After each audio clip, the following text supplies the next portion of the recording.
रहमतुल्लाहि व बरकातहू। प्यारे बच्चों, सफाई क्लास में आपका स्वागत है। आइए आज हम देखेंगे पाठ क्रमांक 3 नीच भाषा। नीच भाषा भारतेंदु हरिश्चंद्र द्वारा लिखित। बच्चों, नीच भाषा, नीच मतलब अपनी, अपनी का अर्थ मातृभाषा। यहाँ पर भारतेंदु हरिश्चंद्र जी ने मातृभाषा का महत्व बताया है।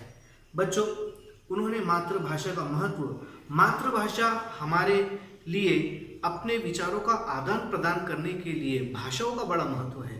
यदि भाषा ना होती तो हम अपने विचारों का आदान प्रदान नहीं कर सकते। भारतेंदु हरिश्चंद्र जी इन दोहों में अपनी मातृभाषा के महत्व, उसके गौरव की भावना अनुभव करने, मिलकर भाषा की उन्नति का प्रयास करने तथा मिलजुल कर प्रेम के साथ रहने का संदेश दिया है। वे कहते हैं कि नीच भाषा उन्नति अहे, सब उन्नति को मूल, बिन नीच भाषा ज्ञान के मिटत नहीं को सूल। सूल का अर्थ होता है कांटा, उन्नति प्रोग्रेस, हृदय, दिल। वे कहते हैं कि हमें अपनी मातृभाषा की उन्नति की बात सोचनी चाहिए, और यदि उसकी उन्नति होती है, उसका प्रोग्रेस होता है, तो मनुष्य की हर प्रकार से उन्नति होती है। यदि हमें अपनी भाषा का पूरा ज्ञान होगा, हमें अपनी भाषा का समुचित ज्ञान नहीं होगा, तो हमारा मन प्रसन्न नहीं रहता। हर समय मन में एक प्रकार की कसक रहती है। कसक मतलब एक प्रकार से हमारे मन में कांटा मन में चुभता रहता है कि हमने हमारी भाषा का प्रचार और प्रसार नहीं किया। दूसरे स्टेंजा में वो कहते हैं कि अंग्रेजी पढ़ी के जदपि सब गुण होत प्रवीण, पै नीच भाषा ज्ञान बिन रहत हीन के हीन। प्रवीण का अर्थ होता है चतुर। वे कहते हैं कि अंग्रेजी पढ़कर, आज के युग में अंग्रेजी पढ़कर हम प्रवीण तो होते ही है, हम चतुर तो बन रहे ही है, पर सभी प्रकार के गुणों में प्रवीण हो जाते हैं। परंतु यदि अपनी भाषा का पूर्ण रूप से ज्ञान नहीं रहेगा, यदि हमें अपनी भाषा का पूरी तरह से ज्ञान नहीं रहेगा, तो व्यक्ति का संपूर्ण विकास नहीं हो सकता। और ये बहुत अच्छी बात है बच्चों, और ये बिल्कुल फैक्ट है, सच है कि यदि हम अंग्रेजी पढ़ ले या कोई भी भाषा पढ़ ले, यदि हमको अपनी मातृभाषा का ज्ञान नहीं होगा, तो हमारा विकास अधूरा रह जाएगा। क्योंकि हम अंग्रेजी को दूसरों को समझाने के लिए, हमको अगर से हम समाज में किसी को पढ़ाएंगे, समझाएंगे, तो उसके पहले हमको हमारे ज्ञान होना, हमारी मातृभाषा का ज्ञान होना बहुत आवश्यक है। वे अगले स्टेंजा में कहते हैं, अगली पंक्तियों में कहते हैं कि उन्नति पूरी है तभी जब घर उन्नति होए, नीच शरीर उन्नति किए रहत मूढ़ सब कोई। मूढ़ का अर्थ होता है मूर्ख। वे कहते हैं कि कोई भी परिवार तभी उन्नत समझा जाएगा, यानी कोई भी परिवार तभी उन्नत समझा जाएगा, वो सक्सेस तभी समझा जाएगा जब उस घर के सभी सदस्य उन्नत विचार वाले होंगे और उनकी विचारधाराएं बिल्कुल एक समान होंगी, तो तभी वे घर उन्नत समझा जाएगा। यदि केवल मुखिया के उन्नत होने से, यदि अगर से हमारे घर का कोई बड़ा व्यक्ति है और वही पढ़ा लिखा है, तो उसी के अकेले पढ़े लिखे रहने से वो घर जो है उन्नत नहीं समझा जाएगा। बाकी एक पढ़ा लिखा है, बाकी सब अनपढ़ है, तो वो एक घर उन्नत नहीं समझा जाएगा। तो यहाँ पर वे कहते हैं कि यदि अगर से पूरा परिवार एक ही विचारधारा वाला है, एक ही विचारधारा, एक सोच वाले लोग हैं, और वे वही घर उन्नत हो सकते हैं। अगर से यदि घर का मुखिया ही उन्नत हो, बाकी घर के अन्य लोग उन्नति पर ध्यान न दे, तो वो परिवार उन्नत नहीं। वे कहते हैं कि नीच भाषा उन्नति बिना कभू न हुए है सोए, लाख उपाय अनेकियों भले करे किन कोय। यहाँ पर वे कहते हैं सोए का मतलब संभव। वे कहते हैं कि अपनी भाषा की उन्नति के बिना कुछ भी संभव नहीं है। हम उसके उन्नति के बगैर हम कुछ भी नहीं कर सकते। चाहे कोई कितना भी प्रयत्न कर ले, चाहे कोई कितनी भी कोशिशें कर ले, अपनी भाषा की उन्नति के बिना वे कभी प्रगत नहीं हो सकता, वे मनुष्य सुखी नहीं रह सकता। ये सच बात है बच्चों कि यदि अगर से हमको हमारी मातृभाषा का ज्ञान नहीं होगा तो हमारा पूरी तरह से विकास नहीं हो सकता, और हमारा अगर से विकास नहीं हुआ तो हम कभी सुखी नहीं रह सकते हैं। वे अगले पंक्तियों में कहते हैं कि एक भाषा एक जीव, एक मति सब घर के लोग, तभे बनत है सबन शौक मिटत मूढ़ता शोक।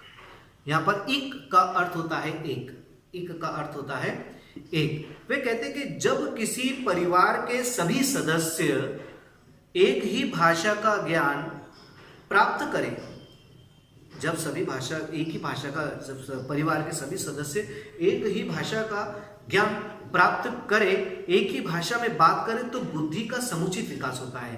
तभी घर, यानी घर यहाँ पर कहा गया है अर्थात देश को, में एकता रहती है, साथ ही अज्ञानता का शोक यानी नाश हो जाता है। बच्चों यहाँ पर कहने का इनका कवि का अर्थ है इस प्रकार से है कि ये जो हमारा देश है, ये हमारा घर है।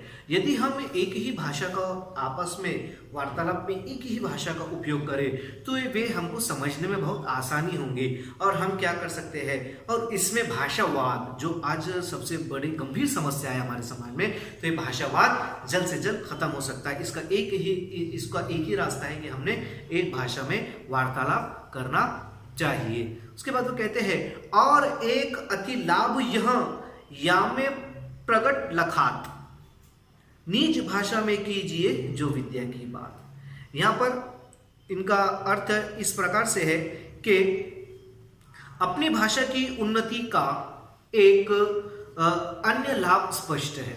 लखात लाभ स्पष्ट है कि हमें अपनी भाषा में ही विद्या ज्ञान करना चाहिए, विद्यार्जन करना चाहिए, ज्ञान अर्जन करना चाहिए कि और ज्ञान की बातें करनी चाहिए, तभी उसमें उसका लाभ मिलेगा, तभी उसको उसका लाभ मिलेगा। बच्चों यहाँ पर लेखक का कहने का अर्थ इस प्रकार से है कि यदि हम जो भी विद्या प्राप्त कर रहे हैं और जो भी हम ज्ञान प्राप्त कर रहे हैं उसको हमने मातृभाषा में पढ़ना चाहिए। यदि हम दूसरी भाषाएं भी सीख रहे हैं तो हमको पता होना चाहिए, जैसे कि फॉर एग्जांपल, जैसे कि ए फॉर एप्पल, एप्पल को हमारी मातृभाषा में क्या कहते हैं, यह इसका ज्ञान हमको होना चाहिए। इस प्रकार से लेखक कहते हैं कि हम दूसरी भाषा जरूर पढ़े, पर हमको उससे अच्छी हमारी मातृभाषा का ज्ञान भी हमारे पास में होना चाहिए, ताकि उसका जब हम ट्रांसलेट करें तो हमको पता चले कि ये इसका अर्थ इस प्रकार से होता है। तो यहाँ पर बताया गया कि अब अगली पंक्तियों में भी कहते हैं कि ते ही सुनी पावे लाभ सब, बात तो सुने जो कोई, यह गुण भाषा और मह कभू नाही होए। बच्चों यहाँ पर इस दोहे में उन्होंने बहुत बड़ी बात कही है, बहुत अच्छी बात कही है। वे कहते हैं कि अपनी भाषा में जब बात की जाती है उसे इन्हें कहा जाए, अपनी भाषा में, मैं मातृभाषा में बात कर रहा हूँ, तो अगर से कोई थर्ड पर्सन मेरी बात को सुन रहा है, हम दो जने बात करें, थर्ड पर्सन हमारी बात को सुन रहा है, तो वो समझ जाएगा कि ये लोग क्या बात कर रहे हैं। ये मातृभाषा की क्वालिटी है, ये उसकी विशेषता है कि जब हम बात करते हैं तो आसानी से कोई भी समझ सकता है। दूसरी भाषाओं में ये बात नहीं कि कोई इंग्लिश में बात कर रहा है, कोई गुजराती, कोई अगर से अदर लैंग्वेज में बात कर रहा है तो वो थर्ड पर्सन नहीं समझ सकता। पर ये मातृभाषा की मैं बात कर रहा हूँ, यहाँ पर मैं किसी भाषा का अपमान नहीं कर रहा हूँ, बस मैं मातृभाषा की बात कर रहा हूँ। कवि यहाँ पर कह रहे हैं कि मातृभाषा में एक मात्र ऐसी विशेषता है कि यदि अगर से दो लोग आपस में बात करें तो तीसरा समझ जाता है कि ये क्या बात कर रहे हैं। और आगे वे कहते हैं कि यह गुण केवल अपनी भाषा में ही पाया जाता है, दूसरी भाषा में यह गुण नहीं पाया जाता, यह गुण अन्य भाषा में नहीं होता। यदि हम विदेशी भाषा में बात करते हैं तो उन बातों को हर व्यक्ति समझ नहीं सकता। आगे वे कहते हैं कि विविध कला शिक्षा अमित ज्ञान अनेक प्रकार सब देश से ले करहूं भाषा माही प्रचार। यहाँ पर कहा गया है कि विविध मतलब अलग अलग प्रकार की कलाएं, शिक्षा, ये जब हम दूसरे देश से सीख कर आते हैं, दूसरे देश से सीख कर आते हैं, जो आज चल रहा है कि बहुत से बच्चे बाहर जाते हैं, पढ़ाई करते हैं, फिर वहाँ से हमारे देश में वापस आते हैं, तो वे कहते हैं कि ये बहुत अच्छी बात है। हमको ऐसा करना चाहिए। पर जब हम वहाँ से ज्ञानार्जन या हम वहाँ से कोई कला, कोई आर्ट अगर से हम दूसरे विदेश से सीख कर आ रहे हैं, तो हमने हमारे देश में आने के बाद में हमारे समाज में हमने अपनी मातृभाषा में उसको समझाना चाहिए, वो उस चीज़ को पढ़ाना चाहिए। यदि हम बाहर से कोई कला सीख कर आ रहे हैं तो यहाँ पर हमने अपनी मातृभाषा में लोगों को समझाना चाहिए कि इस प्रकार से ऐसा कार्य होता है, किया जाता है इस प्रकार से। यदि हम वहाँ की भाषा में ही यहाँ पढ़ाएंगे तो समाज में इसका हमको किसी प्रकार से ना हमारा समर्थन किया जाएगा और ना हमको इसका कोई फायदा प्राप्त होगा। तो इसलिए कभी कहते हैं कि यदि हम बाहर जाए, वहाँ से कोई कला सीख कर आए, तो हमने भी हमारे हमारे समाज में, हमारे देश में, हमारे गांव में हमने हमारी ही मातृभाषा में उसका प्रचार और प्रसार करना चाहिए और वे लोगों को सिखाना चाहिए। भारत में सब भिन्न अति ताहि में ताहि सो उत्पादन विविध देश मतहु विविध भाषा विविध लखात। यहाँ पर विविध देश मधु संप्रदाय। यहाँ पर लेखक कवि कहते हैं कि भारत में अनेक प्रकार के भिन्न भिन्न व्याप्त है, भिन्न भिन्न उद्योग है, अलग अलग उद्योग है, और वे कहते हैं कि इसी कारण यहाँ पर अलग अलग भाषाएं बोली जाती है, अलग अलग जाति धर्म के लोग रहते हैं, और वे कहते हैं कि इसीलिए यहाँ झगड़े हैं।